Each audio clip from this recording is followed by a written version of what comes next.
Assalamualaikum warahmatullahi wabarakatuh. Perkenalkan, nama saya Nailin Mubrodah, NIM 2619061. Saya di sini akan memberikan kalian tips cara stop rasa malas belajar guna memenuhi tugas psikologi pendidikan. Tips yang pertama adalah tulis kertas konsekuensi. Ini tips untuk kalian yang malas karena nggak peduli atau nggak tahu alasan kenapa kalian harus belajar. Caranya dengan tulis konsekuensi yang kira-kira bakal terjadi kalau kita nggak belajar sama kalau kita belajar. Jadi ada perbedaan itu sangat jelas. Nah, kadang rasa cemas dan takut itu perlu biar kita ada rasa peduli dan tanggung jawab kita. Makanya itu biar kita takut, kita tulis hal-hal buruk yang bakal terjadi kalau kita nggak belajar. Terus di sebelahnya kita tulis hal-hal baik yang bakal terjadi kalau kita belajar dan dapat nilai bagus.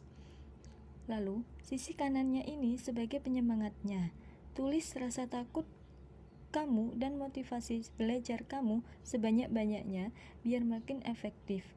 Kalau udah tempel di tempat kamu biasa malas-malasan. Jadi setiap kali mau malas-malasan, tulisan di tembok itu kebaca.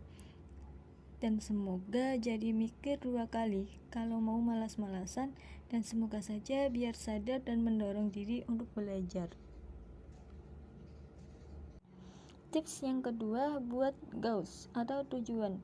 Ini tips untuk kalian yang malas ngerasa banyak banget yang harus dibelajari, jadi bingung harus mulai dari mana. Nah, tips dari aku, kalau mau nulis goals atau tujuan yang mau dicapai, jangan tulis yang jangka panjang atau susah dicapai dan yang gak bisa kita kontrol.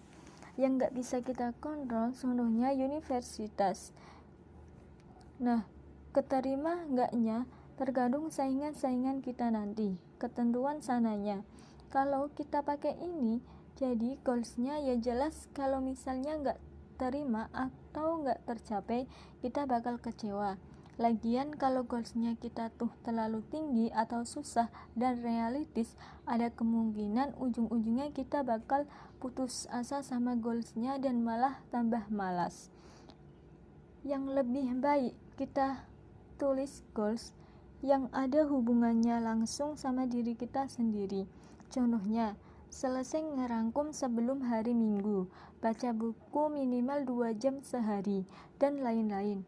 Itu goals yang untuk diri kita sendiri. Itu goals kecil, tapi kalau kalian benar-benar lakuin, hasilnya malah lebih besar, dan itu tercapai enggaknya ada di tangan kita sendiri. Tips yang ketiga yaitu hilangin pilihan yang lebih asik. Tips yang ketiga ini untuk kalian yang malas karena ngerasa belajar itu ngebosenin dan jenuh, ujung-ujungnya gak bisa berhenti main HP. Biasanya ini terjadi karena kita tuh bebas milih. Nah, karena belajar rasanya kayak bukan keharusan, ada buku tapi ada HP juga, ya jelas apa yang bakal kita pilih karena memang lebih asik kan.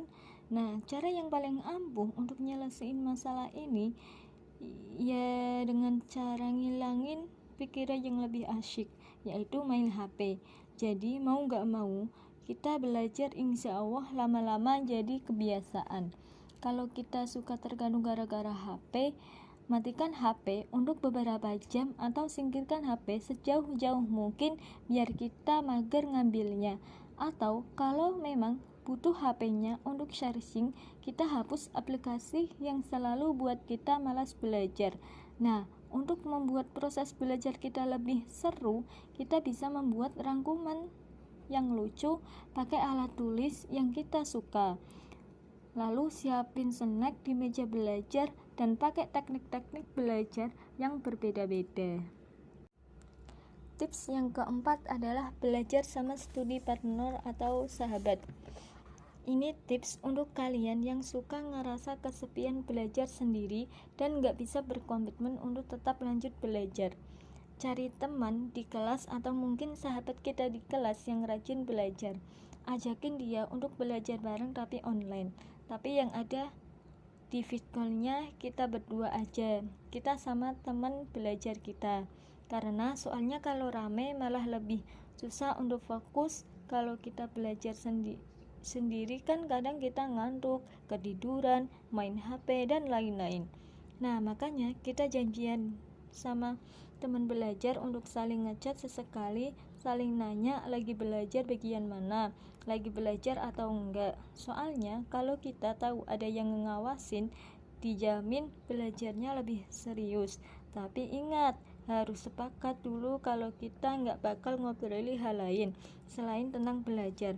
Kita juga jadi bisa saling nanya, nggak ada yang kurang ngerti.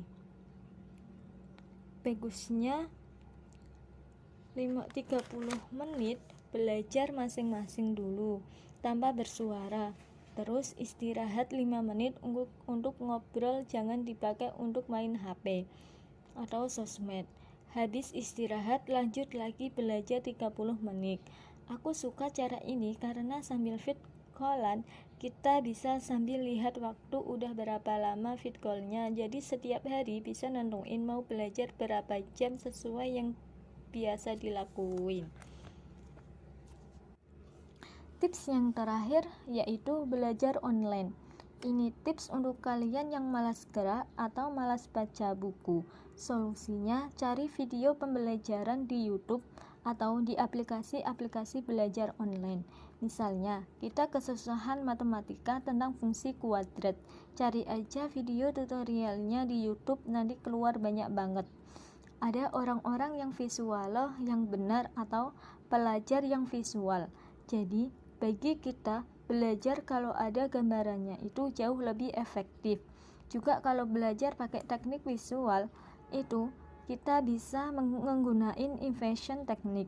Biasanya kalau aku lagi malas dan ngantuk tapi besok ada ulangan, aku minum susu sambil nonton video pembelajaran.